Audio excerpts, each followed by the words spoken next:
Okay, 10th video of chapter 10. I'm going to try to get this all in. I got 3 examples I want to do. And these are, I think, they can be typical test questions, which is essentially you're going to be given a formula of a molecule. It could be an ion or it could be neutral. And you need to actually work out the Lewis structure, do a check on formal charge, discuss if there's any resonance forms, things like this. And then also make a prediction of what you think the molecular shape is using the VSEPR theory. Okay, so we're going to start. These are the 3 that I'm going to try to do. We're going to start with the first one is the phosphate anion.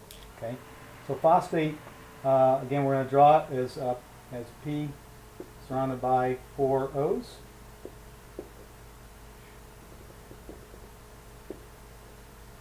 Okay, we're going to do our little valence check. Phosphorus has 5, oxygen has 6 each.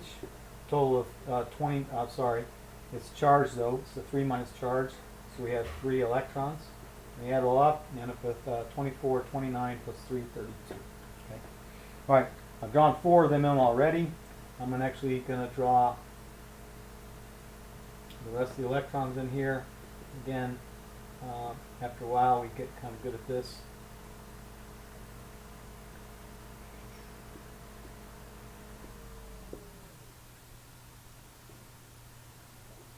And, sorry, I'm going to draw that there and this here. And I'm just kind of speeding through our usual thinking of, let's count and let's check and all that jazz. But this is actually one of the resonance forms. And again, this whole thing I need to put in brackets to show it's 3 minus because it's an anion. The quick check shows that, let me do a quick 32 check. So we have 2, 4, 6, 8, 10, 12, 14, 16, 18, 20, 22, 24, 26, 28, 30, 32. That's our 32 electrons. I'm showing a double bond to all of the oxygens have an octet, which is good. And the phosphorus in the middle has more than an octet, but that's okay because phosphorus is at level 3 or bigger. And it is at level 3. So this is a valid Lewis structure. There are multiple resonance forms, though, in that I arbitrarily picked the oxygen on the left as having the double bond, but it just as easily could have been this one, and it just as easily could have been the one on the right or the one on the bottom. So there's 4 equal resonance forms, and essentially, if you remember kind of how this works out, is that all of the bonds are kind of like about 1 1/4 in terms of strength, because they're all 4 of these resonance forms are superimposed on each other. Okay. Since there is no equal there's no affinity one way or the other, we can now let's talk about shape. So the central atom P is surrounded by how many groups? 4, right? 4 electron groups. So it is and there's no lone pairs. So this is a tetrahedral. So we would predict that the shape of the phosphate anion would be tetrahedral. And we would expect the bond angles to be exactly 109.5. So it's a symmetric tetrahedral in that none of the bonds are bigger than any others that would cause an extra repulsion to compress the angles. Okay. So for phosphate, we would predict that the tetrahedral with equal bond angles. All right, let's go on to the second one. Second one is chlorate. Remember, there's chlorate, chlorite, hypochlorite, and perchlorate, but we're going to pick chlorate. Chlorine is the central atom. How am I doing on time? Not too bad. I'm kind of rushing because I want to get all these in this video. So chlorine is the central atom. It's surrounded by 3 oxygens. Okay. Let's do our bookkeeping. The chlorine has 7, and the oxygen has 3 times 6 each, and it's charged, so we have 1 extra electron. That's 18, 25, 26 total. Okay. Already drawn in 6 of them, but let's fill in the rest. Again, I'm going to do this kind of quickly because I sort of know how it's going to end up.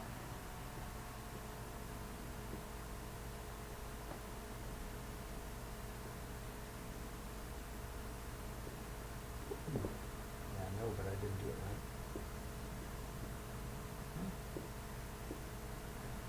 Let's see if that's it. Again, I kind of buzzed through it quickly, but see if this adds up to 20. First of all, octet check. Each oxygen has 8, which is good. Chlorine has more than 8. but that's okay because chlorine is at group 3, and so we're not too surprised by that. Let's do a check to see if the electrons come out right. So first the lone pairs, 2, 4, 6, 8, 10, 12, 14. Now the bonds, 16, 18, 20, 22, 24. I'm short. Let's see. That's not good, is it? What am I missing? Oh, I'm missing a lone pair. That's it. I'm missing a good old lone pair on chlorine. Okay. That's right. So this is a valid Lewis structure for the chlorate anion. Okay. Now, what is its shape? Well, first of all, we looked at the we're looking at the central atom. How many electron groups are surrounding the central atom? Well, it turns out it's 1, 2, 3, and 4 because of the lone pair.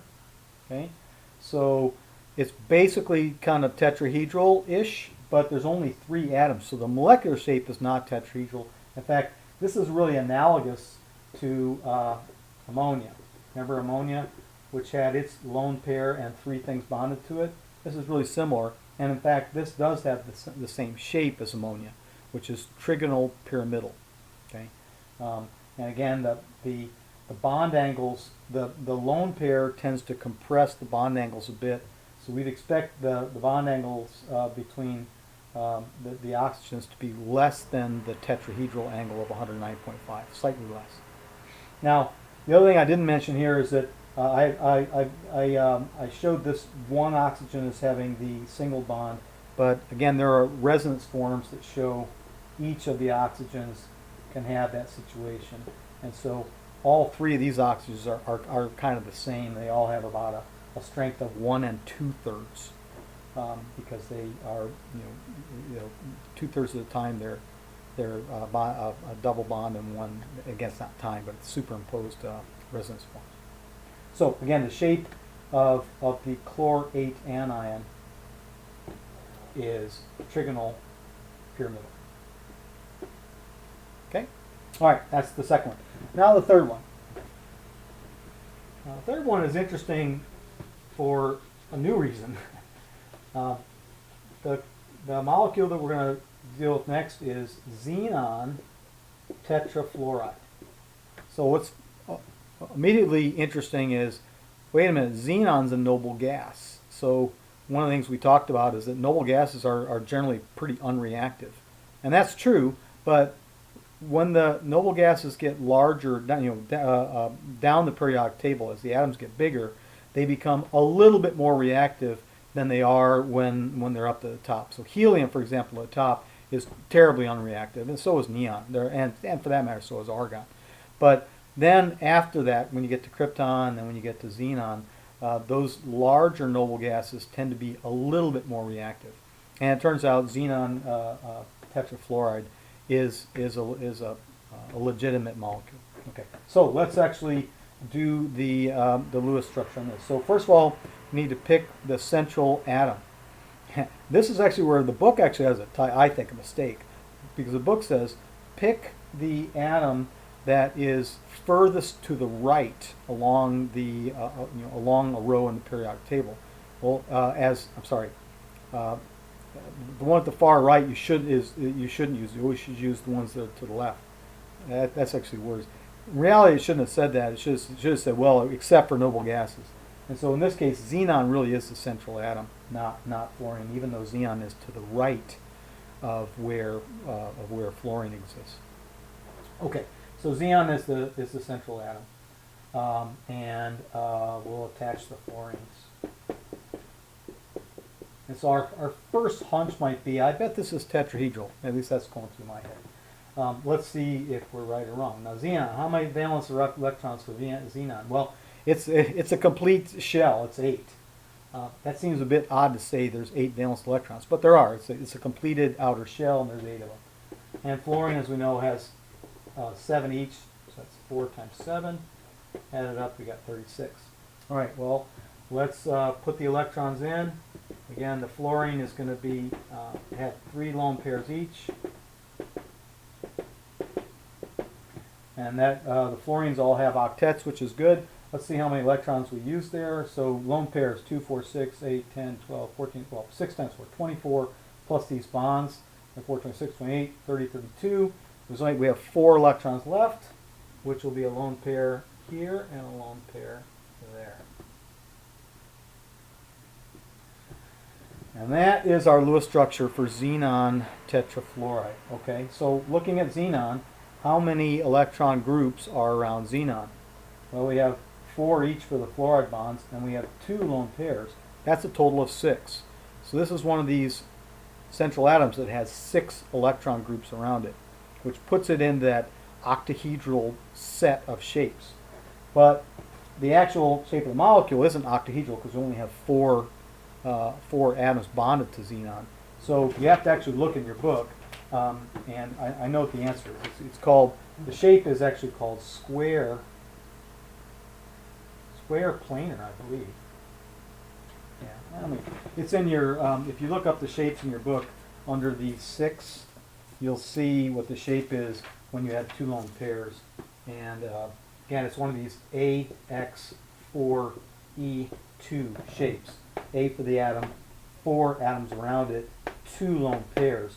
And if you look up AX4E2 in figure 10.8, you'll see that it's square planar. And the bond angle of square planar is 90 degrees. Okay, so the electron groups would be up here, and then in the z-axis up and the axis back, and the 4 other bonds would be just in this plane at 90 degrees each.